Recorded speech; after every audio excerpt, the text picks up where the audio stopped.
I'm Max Clark. I'm going to share a horror story with you that happened to a friend of mine. So I'm going to be very careful not to get into too many details here, and you'll understand why. So I was talking with this friend, and I don't even know how we got on this subject, but he just kind of like trading notes of just crazy stuff that's happened to us in business. And for whatever reason, while this conversation is going on, they opened an email up.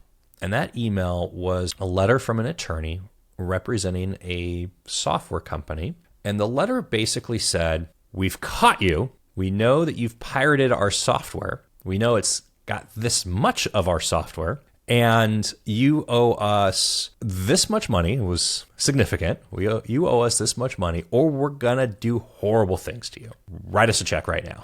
Send us the money you owe us. I mean, it was just like this look of defeat. And the first thing was like, I don't even know what this software is, what we're doing with it, if it exists. Like, I don't know, what is this stuff, right? And this is not, they're not IT people. They have IT as a byproduct of having a business, which is the same for everything. It was like, I don't even, what is this stuff? And are we using it? What to do here? And just this absolute look of defeat. Now, I'm not going to change gears here at this point. We'll start talking about what actually has occurred and what occurs in a lot of companies, what happens. And so the first thing is there are organizations and software companies subscribe to. The biggest one is probably the BSA, the Business Software Alliance. And these organizations exist to audit companies for compliance and software. Now, as more and more software has moved into some sort of subscription license model where you have to have an activation key that then checks in and validates a subscription in real time, these things have changed. But in the good old days of just having like a license key enablement or being able to license your Microsoft Windows NT 4.0 server and just type in, yes, I have 999,000 licenses. We all talk about this as being one of the reasons why Microsoft might have been successful over Novell, because Novell, you had to have a floppy disk that you put into a server thing that was connected to the MAC address of the network card, and it was very hard to fake your licenses with Novell servers, network servers. Okay, so anyways, so this is a byproduct of a couple of things. And industry kind of calls this, you hear like shadow IT as a term that's used a lot. And shadow IT is just really when you have IT-related decisions being made outside of an IT department or IT control, right? So we're going to run X software, we're going to install Slack, we're going to use Figma, we're going to download and install Adobe, we've got a corporate credit card, we're just going to install this stuff. Then all of a sudden, at some point, you turn around and you realize like, holy smokes, we've got stuff out there that we didn't know existed that we have to support, or that maybe has vulnerabilities that we weren't paying attention to. And now what do we do about it? Of course, in this earlier example, the other scenario, the nightmare scenario is whoops, people were just downloading and installing software in a way that they shouldn't have been doing, and now it's kind of cost us a ton of money. So what do you do about this? A lot of these things are not really hard to deal with. Probably the first and foremost thing is are you allowing your employees to install software on your computers? And should you be? Now, from a general risk standpoint, I'd argue that you probably shouldn't be. You can eliminate a lot of security threat vectors and risk vectors by just not allowing people to install software. If a application can't run as admin in a lazy way, it cannot do things as admin in a lazy way, right?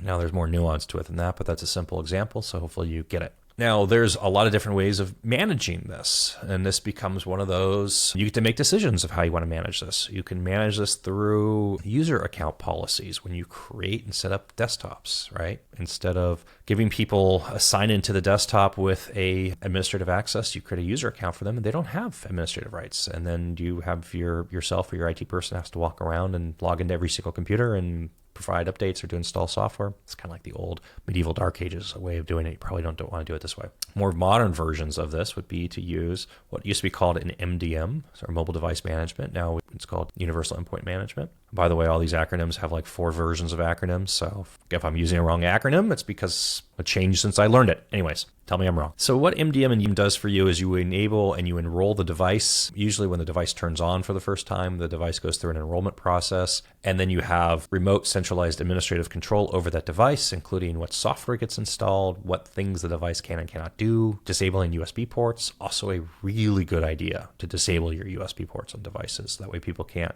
exfiltrate data off of your systems via USB, or they can't plug in random USB devices they found in the parking lot. Those still happen all the time, even though it's basic training for cybersecurity awareness of don't just randomly plug USB drives in. Chain of custody for USB devices is really important, to the point where like I don't even trust USB devices I buy in stores anymore. I mean, it makes me nervous to plug them in because I've been through this so many times. It's kind of becoming this really weird thing where I'm just paralyzed about USB drives. Anyways, so your MDM and your UEM can be used to configure the device, to create accounts, to set device policies. And your MDM and UEM can also keep track of, in some cases, asset management of what's been installed in devices. So for some reason, you've given people the ability to install software, you can see what was installed. So that is one approach of managing. By the way, UEM and MDM, I'll just start saying UEM is a great thing for you. It enables you to massively scale the amount of endpoints that your IT team can manage. And so your endpoint to FTE ratio goes through the roof. So when I started in IT, we were looking at ratios of like 50, 60 to 1. So 50 to 60 users to 1 admin. And with good solutions, 150 to 200 to 1, I think is pretty normal at this point. So your mileage may vary. So MDM, you can do it with MDM. Vulnerability management. So vulnerability management, VMDR is an acronym you'll see. Usually an agent that gets loaded onto the computer. A lot of times you're using your UEM to deploy your vulnerability management software. And vulnerability management is awesome because it'll give you an inventory of what's running where and what versions it's running. And do you have theoretical risk with that software, or do you have actually demonstrated risk with that software? So, there's a difference between, hey, this software is vulnerable if you have local root access to a machine, and then you can do these commands, versus, hey, log4j, you're hosed. Do something about it right now. And oh, by the way, every single version of Log4j is vulnerable. So vulnerability management is great because it'll show you when software is being installed, and it'll show you changes in your in your inventory. It'll change it into your asset. So that's a different way of seeing that. Now, vulnerability management won't necessarily give you the ability to uninstall it or to change it, but it'll show it when it pops up. So that's pretty good. EDR will show you when things change on the device. So you can set up EDR policies. A lot of these lines are getting really spongy too because functionality changes. Like, do you want to disable USB ports? Is that something that the EDR should do for you? Is that something that MDM does for you? Is it something that you're doing with group policies or admin policies? So these techniques kind of overlap. So EDRs, let's see what else. If you're using a secure web gateway, especially if you're using SASE, so if you have a SASE platform and that SASE platform includes, which it should, a secure web gateway or CASB or DLP functionality, usually kind of, again, lanes are getting blurry here. A lot of times those platforms, again, will show you what software is running and phoning home against your fleet of devices. So if you have software that pops up that is not supposed to be there, you can block it in the SASE platform. You can figure out where it's running, who's running it, who installed it, what was going on with it. And again, with policies with SASE software and DLP systems, you can get into whether or not you want to block the ability to download executables in the first place off of a platform, which is interesting, right? So no, you cannot download the installer package because it's blocked by this policy. So which one of these approaches you use really is situationally dependent on how big you are, where you are, how mature your IT practice is, and what you should do in what steps and what you're trying to achieve, and if you have other compliancy issues that you need to keep track of or do. Now, what I will tell you is a lot of this stuff becomes kind of table stakes-ish things, right? I personally believe that SASE should be everywhere. Purchasing hardware firewalls and employing them into offices is 2000 and late. There's so many advantages to having a cloud federated firewall. I'm just using the buzzword here, but to have something that you are